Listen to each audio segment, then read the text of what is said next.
بسم اللہ الرحمن الرحیم۔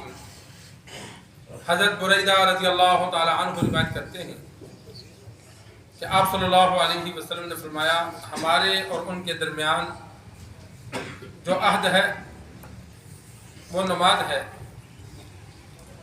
جس نے نماز کو چھوڑ دیا اس نے کفر کیا۔ سرکار دو عالم صلی اللہ علیہ وسلم نے منافقین کو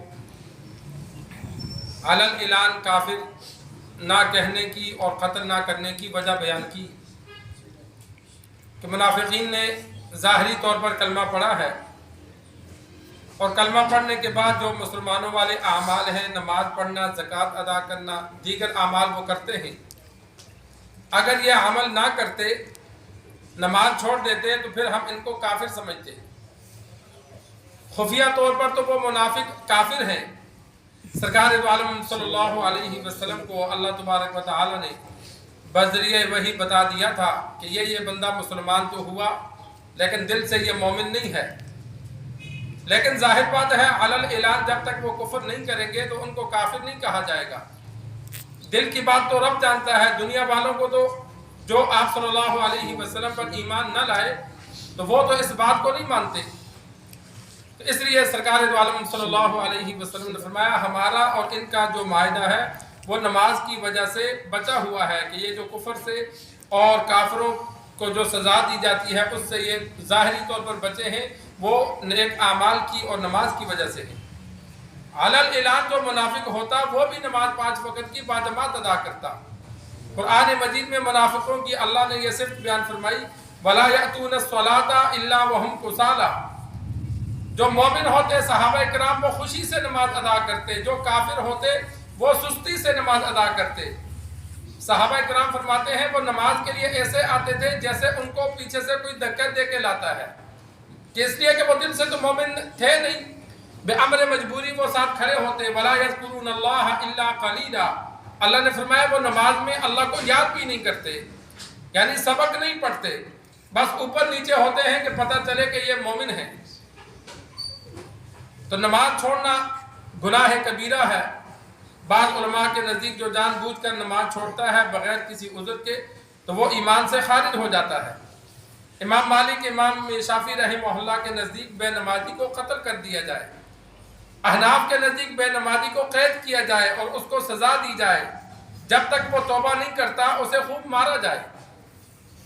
قرآن مجید فرقان حمید سورۃ توبہ کے پہلے رکوع میں، دوسرے رکوع میں اللہ نے مومن کے لیے 3 باتوں کا ذکر فرمایا، فَإِن تَابُوا، اگر وہ توبہ کر لیں کفر سے، وَأَقَامُوا الصَّلَاةَ وَآتَوُا الزَّكَاةَ، نماز قائم کریں، زکوٰۃ ادا کریں، فَإِخْوَانُكُمْ فِي الدِّينِ، پھر وہ تمہارے دینی بھائی ہیں۔ صرف ایمان لانے سے دینی بھائی اللہ نے نہیں ذکر فرمایا، اللہ نے دونوں رکوع میں، پہلے رکوع میں دوسرے رکوع میں ذکر کیا کہ وہ نماز بھی پڑھیں، زکوٰۃ بھی ادا کریں ایمان لانے کے بعد، تو پھر وہ مسلمان ہیں۔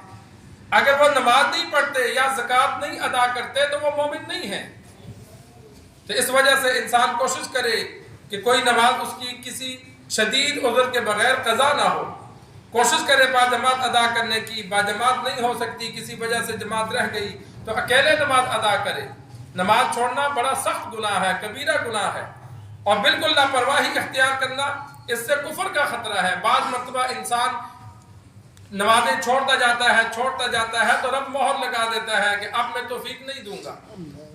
کتنے ہی لوگ ہیں بیچارے مرنے والے ہوتے ہیں بڑھاپے کی وجہ سے، بیماریوں کی وجہ سے، حالانکہ انسان جب مرنے والا ہو وہ بیچارہ تو دن رات اللہ کے آگے روئے، اگلا جہاں تو بڑا مشکل ہے، لیکن ان کو پرواہ نہیں ہوتی، نہ نماز پڑھتے ہیں نہ لوگوں کے حق دیتے ہیں، بس اسی طرح ہنستے کھیلتے کھاتے، وہ کہتے ہیں مرنا تو ہے نا ایک دن۔ کس وجہ سے وہ روتے کیوں نہیں؟ اللہ سے معافی کیوں نہیں مانگتے؟ نماز کیوں نہیں شروع کرتے؟ اللہ نے مہر لگا دی ہوتی ہے، میں نہیں توفیق دوں گا۔ جب اللہ توفیق نہیں دیتا تو ان کو جتنا مرضی سمجھاؤ ان پہ تو اثر نہیں ہوتا۔ حالانکہ سرکار دو عالم صلی اللہ علیہ وسلم کا عمل ہے کہ جوں دنیا سے جانے کا وقت قریب آیا، آپ صلی اللہ علیہ وسلم نے عبادات بھی زیادہ کی، استغفار بھی کثرت سے کیا، لوگوں کے جو حقوق دینے تھے جمع کر کے وہ بھی ادا کیے، تاکہ دنیا سے اس حال میں جاؤں کہ کسی کا کوئی حق نہ دینا ہو، اور اللہ تبارک و تعالیٰ کے جو حقوق تھے وہ بھی سارے ادا کیے۔ لیکن اکثر کو دیکھا ہے دنیا سے جاتے ہیں، پرواہی نہیں ہوتی، اللہ تبارک و تعالی ہم سب کا خاتمہ کامل ایمان پر فرمائے۔ تو انسان کوشش کرے، نیک اعمال سے انسان کا ایمان مضبوط ہوتا ہے، اور جو اگر آخرت کا امکان قریب ہو، بیمار ہو جائے یا بڑھاپا ہو جائے یا آثار بن جائے کہ اب دنیا سے جانا ہے، تو ایسا بندہ بار بار توبہ کرتا ہے، اگلے جہاں کی فکر رکھتا ہے، اللہ سے گڑ گڑاتا ہے، اللہ سے توبہ کرتا ہے کہ اللہ تیرے پاس آ رہا ہوں، تو مجھے معاف کر دے۔ اللہ سے دعا ہے اللہ ہمیں دین سیکھ کر سمجھ کر عمل کرنے کی توفیق عطا فرمائے۔